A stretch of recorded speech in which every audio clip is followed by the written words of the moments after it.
Hi everybody, today I'm going to do a review of Life is Strange Episode 2. I will put a link in the description of my review of the first episode of the game, so then you can catch up if you haven't seen the first one. Just a little recap, Life is Strange is about a girl named Max Caulfield who goes to Blackwell Academy, which is a boarding school, to study photography.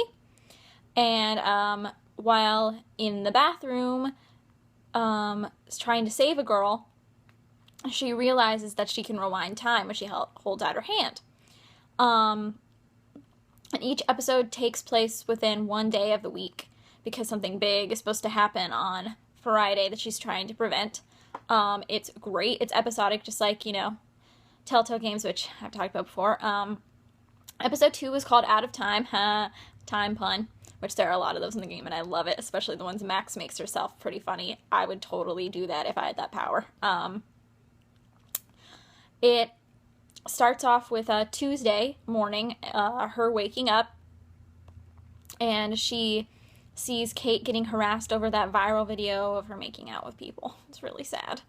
And the episode really centers on the drama with Kate and trying to help her if you choose to help her, because you can choose to be your friend but not believe her, or choose to not really help her because you're busy with other things. But I obviously chose to help her because she's my girl.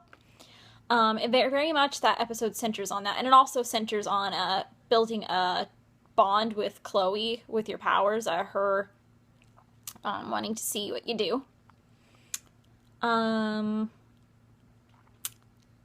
Now, I'm going to talk spoilers. So if you haven't played the episode yet, stop watching here. It's a really good episode. Go play it, and then you can watch the second half of the video. Okay, spoilers. 1, I definitely think that Nathan drugged Kate. That is, obvious. It's obvious, because he did that to Chloe, that it's a trend, and I definitely believe he has something to do with Rachel Amber. And there's lots of clues around that Rachel Amber is, obviously something bad happened to her, and I think it's connected to Kate, what happened to Kate, what happened to Chloe. And I think it's all tied to Nathan. And then David obviously has something to do with it because he was taking pictures of Kate and doing just weird, creepy stuff. So, I don't know. There's lots of stuff going on, and I can't wait to see what happens. And the best part of the game, really, is that you can literally click on everything, and you can find so many clues and interact with so many people, and you can just relax and enjoy the game for however long you want to. Yeah, I loved this episode even more than episode 1 because of all of the dorm stuff in the diner. The diner was so much fun. I loved that stuff. I felt like really warm and homey in that part of the game because I live in a small town, and it felt really warm and homey, and it was really, really fun. And I mean, come on, the hardest choice in the game is deciding between a bacon omelet and a Belgian waffle, am I right? And then unfortunately I couldn't save Kate, and I know you can. It's a game, so I can go back to the checkpoint, I can go back to another checkpoint and change it, but I want to keep it because everything Max said and did was my gut instinct to the situation, and I helped Kate in every way. I erased the stuff on the slate, I erased the link to the video, I answered her phone call, I told her to get proof, and I honestly think that was the best answer because even though I believed her, and Max believed her, it's impossible nowadays, really, to get any kind of case in court if you don't have any proof. And I needed her to get proof so then the cops wouldn't use that video against her and humiliate her even more, because it would probably go to Blackwell and it would just be even worse for her. And I was doing that in her best interest. I wasn't trying to hurt her feelings. And then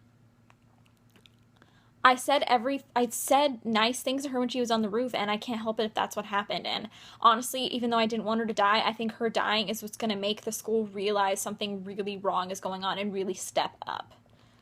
What I would like to know from you guys is, did you save Kate? And also, I'm very curious, are you rejecting Warren through your playthrough? Because I'm, being nice to him and kind of flirting with him, but I know a lot of people who are rejecting him, and I just want to know, what your opinion on him is, because I'm kind of iffy, because I've been finding out some more clues, like the fact that he was holding Alyssa, and there's a thing on a desk that says Warren and Alyssa forever, so he may be playing us, or he's trying to make Alyssa jealous. I don't know, but I would like to know your opinions, and maybe share some even more of your choices that you made.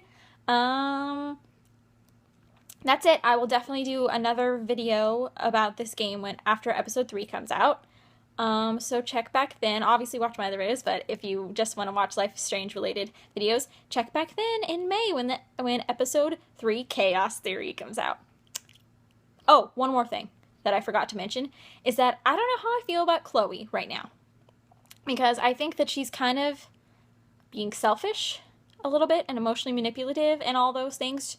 Like, I mean, come on. If your best friend nose was bleeding on a regular basis and she was passing out, I think you should tell her to not use her powers for a little while, not be selfish and wanting to see her do fun stuff.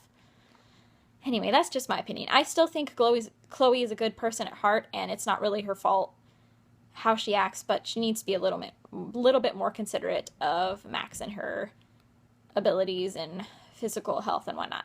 Anyway, see you next Friday. Bye, Internet!